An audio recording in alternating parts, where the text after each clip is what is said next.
if you were going to do it again, best practice, what do you think? So what I'll say, and again, I don't want to frame it in the context of if I were to try and subvert, my government after they told, that's not Dude, the framing. if activists wanted to raise funds to support Yeah. some kind of project or activism or protest, Yeah. what are the best practices? Yeah. So I'll go through it and I'll say that I hope it gets easier. Out the gate, the page to receive donations, I had not used it at that point, but I've since learned it should have been a BTC Pay server, the donation page.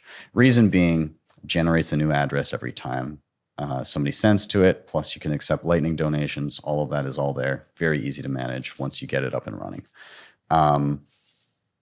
Immediately after all funds are received, CoinJoin. Very simple. Again, like, had they even been coin joined after they came in from the single address, at least then it would have been forward facing privacy, which was kind of what was needed. Unfortunately, the state of where it was in the multisig just didn't happen. But nonetheless, BTC Pay server, then coin join. The multisig was okay, but I would have had a smaller quorum. We had 3 of 5. So 5 key holders, 3 people necessary to sign. I think it's just too difficult to organize and wrangle and try to get signatures and stuff, especially in a situation like that where you have to be nimble. A 2 of 3 multisig would be just fine. You don't have a single point of failure, but you can be quick to move things. The publicly identifiable Bitcoiners as key holders. All of ours were within Canada. That's fine and dandy when you're just trying to hedge against somebody accidentally losing keys. But all of a sudden, when the government says, oh, what you're doing is no longer allowed, it becomes a real problem because it's trivial to say, well, we know where you are and you are and you are, and we're just going to go find you. I think the way around that is having publicly identifiable people vet their reputation and vet the key holder. Say, I know who's holding the key. I vet them. I put my reputation on the line. Somebody comes to your house, kicks in your door, says, give us the keys. Well, I don't have the key. I can tell you who the person is, but they are not in the country. I think that's how you get around that.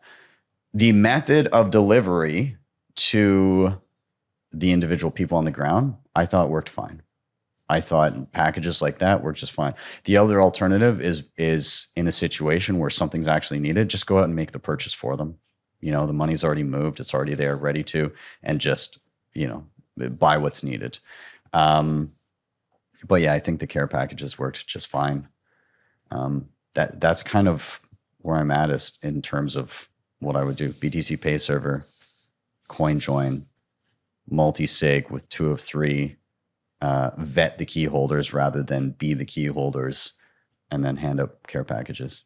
So one observation from me is I think you've focused far too much on the downside and not enough on the upside. Your head is all in that 30% that went wrong and not in the 70% that went right. And so you managed to achieve more good than bad in this situation. And I don't know you well, but I know you. We've hung out a few times. Mm-hmm. I know you're a good dude. So I know why this weighs on you, but you should not.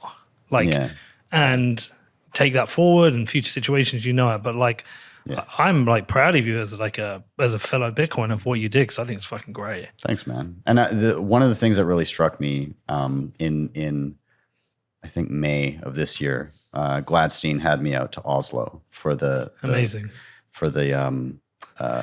Oslo Freedom Forum. I was meant to be there. I was in court with Mr. Craig Wright. Oh my! Oh yeah! Congratulations, by the way. It's not over yet, dude. Yeah. 20th of December. Still, yeah. So I'm in Oslo, and I had somebody come up to me. Her name was Luda, And if I'm not mistaken, she's based in Poland. And this is kind of going back to what I said at the beginning. Zoom out and look how these actions and how these tools, the actions themselves can impact either side of the political spectrum, and how the tools can be used by either side of the political spectrum. Luda does work in helping people raise money in post-Soviet states in which there is infringement on people's rights.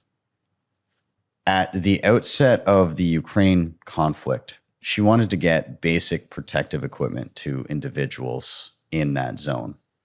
And she looked at every possible route, and it was going to take weeks with legacy banking. And then she said she looked at the Canadian protest, and she said she used that as inspiration in which this could work. And she was able to get all of this equipment into Ukraine on day 2 of the conflict instead of weeks later. And that had a huge impact on me, seeing that. And it proved exactly what I thought. Like, this is not a right or a left tool. This is just a tool for human freedom. And she was able to do something that probably saved a lot of lives. And she used Bitcoin to do it.